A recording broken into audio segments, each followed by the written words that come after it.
Yeah, first of all, I'd like to congratulate Denver University, David Carl, and their hockey team on winning a national championship tonight. You know what, I thought we got off to a good start, even a good 40 minutes. And once we gave up the first one, I thought we started leaking oil a little bit and couldn't stop the bleeding. They score a power play goal to get it to 2. And then we started chasing the game a little bit.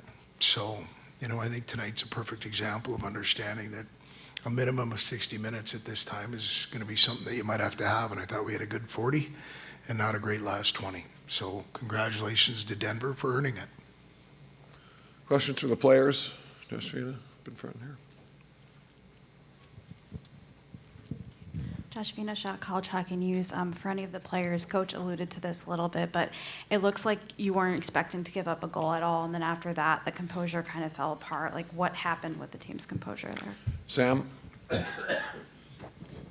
I think we're a defense-oriented team, so obviously we're trying to defend hard, and we didn't want to let up a goal, but usually you need more than one to win a hockey game, so yeah, I think it deflated us a little bit, but probably shouldn't have. Cade, anything to add on that? Yeah, it deflated us a little bit, but we have to stop the bleeding when it happens, and they kept coming. So, further questions for the players? Good. Okay. Right here, Kev. Kevin Dudley with the Mankato Free Press. For Mike, what did you feel like Denver, or the players, what did you feel like Denver did well in that third to kind of get your guys out of your game after 2 pretty strong periods, like you said? Yeah, let's stick with the players.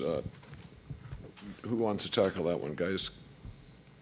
I just thought that, I gave up a bad rebound on the first one. They capitalized, and yeah, then we took a penalty shortly after. It was just a bad bounce, and then the guy makes a nice shot on the power play. All of a sudden it's 2-1, and just never really recovered. Would have been nice to make a few more saves for the guys and keep it at 1 or 2, but it just didn't happen.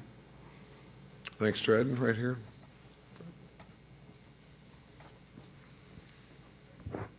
John Doyle, USCHO.com. To all of you, congratulations on a fantastic season. I know it's disappointing. Dryden, the second and third Denver goals seem to be scored in a similar fashion with the 2-on-1 break. What did you see maybe on that second goal? Exactly what happened there?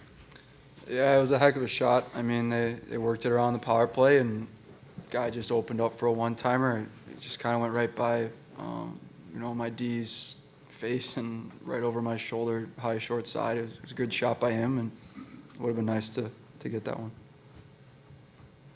Okay, further questions for the players? We have anything else? Okay, Chris in the back. Chris Long from KSTP in the Twin Cities.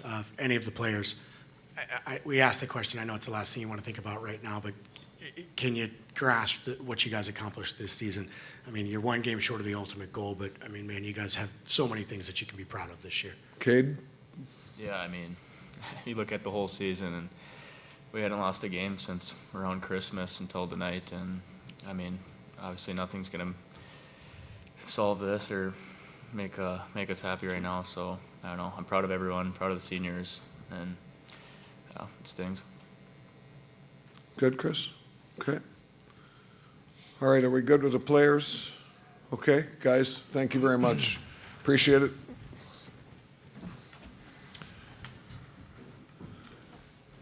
Kevin, Mike, did you want to follow up? What was the question again? You want Mike to talk about it too? It was just about what you thought Denver kind of did good to get you guys out of that game that had worked so well over five periods. Well, if you look at their first goal, I think it's Pav ends up wrapping a puck around the net. We have a good scoring opportunity. They transition. We've got numbers back.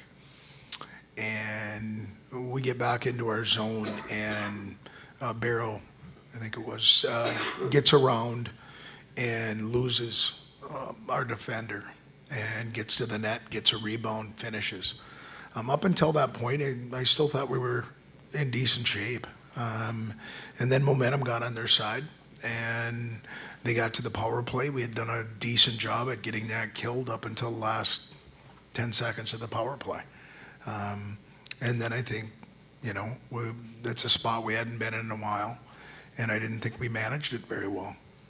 So I thought they smelled some blood in the water, and were incredibly aggressive, and they were rewarded for that because I think we wanted to get to 2 in a hurry without understanding that if they get to 3, that hill's going to be a little steeper. Okay. Tim? Tim Rapley from Flow Hockey. Just to follow up on that, were there any points in the first 40 minutes where you had excellent chances to get to 2, and you just thought that, hey, this may not be our night just because not able to get to the second? Did you have any foreboding feelings on that? Well, yeah, I think, I don't know if it was Morton that hit the post, but had an opportunity. I thought you got to give him credit. He kept it at 1. And I think that's a big piece in this game for us not to get to 2 and them to get it back to 1-1. And so I want to give him a lot of credit for what he did at keeping it at 1. Okay. Dan? Dan Rubin with U.S. College Hockey Online. Coach, in that third period, is there a part during that where you want to make an adjustment versus reinforcing just the same concepts that your team had employed, or where's the balance that you tried to strike in there as Denver started its run? Hey, you know what? Again, it was right after the power play. I wanted to try and get us back into some guys that I thought were having a decent night because we had a couple that were off, and so tried to adjust some things as far as getting back to us being 4 lines, and we just couldn't find a rhythm again. And I want to give Denver credit for keeping us out of that. And they kept the game simple, and I thought we started to press. And when you press, you can create offense for the other team. And Denver's a good enough team; you don't have to help them create their own offense. And I thought they took advantage of it. Over here on the right, Erica. Erica Ayala with Locked On Podcast Network. Coach, you just talked a little bit about Denver, but I wanted to ask about the pace of the game and how you think that fell into special teams, because it seemed like you were just saying that Denver was able to kind of make adjustments that forced your team a little bit. Well, I thought the pace of the game was good. I mean, I didn't think we had created a lot of Denver's offense. We had good opportunities. We couldn't extend the lead. When we score a power play goal, they get 1.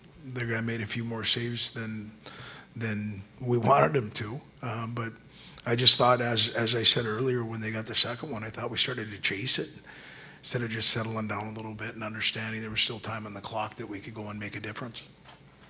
Chris? Hey there, Greg Wyshynski, ESPN. I wanted to get your thoughts on Dryden. I mean, obviously the last 24 hours is a bit of an emotional roller coaster for him. Highest of highs last night and then tonight, and just your thoughts on his night, his last 24 hours, and his career with the school.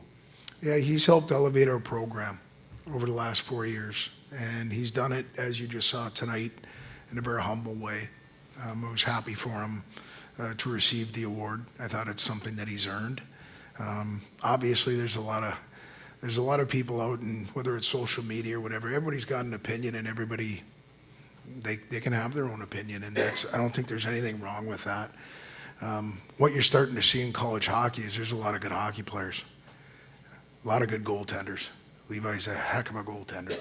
He's going to be playing, and somebody made a point that, there was a lot of critique when Swayman, he's a pretty good goalie, making some money right now. So, to me, the way that he has handled everything that he's had, he's not a guy. I got asked a question last night at the Hobie awards ceremony, and did Dryden feel he has been slighted before? Not if you ask Dryden.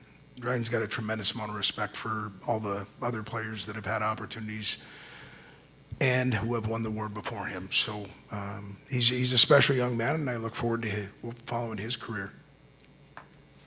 In the back there. Josephina Shaw, College Hockey News. Just continuing on asking about Dryden. I know he said that he gave up a bad rebound on that first goal, which kind of led to everything else. But what did you think of his composure just getting back after that? Also, because I know he didn't face a lot of shots, which for some goalies, it's not really an easy thing to combat because you're not in the action all the time. Yeah, the one that Dryden's going to be he's going to be a lot more critical of himself than his coach is tonight. Okay, because that young man, like I said, he's helped elevate our program both on and off the ice. And he'll handle tonight's game just like he's handled the enormous amount of wins that he's had in a very humble manner. And so, I think he's going to look at it and say, hey, I should have put that in the corner, and his coach is going to look at it and say, we could have helped you defend a little bit better and not had him standing alone in front. So, like I said, he's a guy that looks in a mirror every day and sees 2020. And so I feel for him right now. I feel for the whole group. They've had a tremendous season. They lost to a good hockey team tonight. We all did.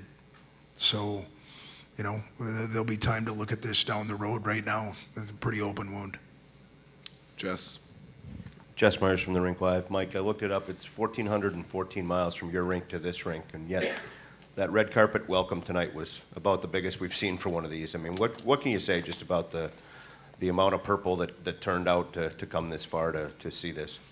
We're still building, pretty special to be a part of it and to have the people travel that distance, spend the money, spend the time away from work. We had some students hop on some flights. I'm not sure where the pay came from, but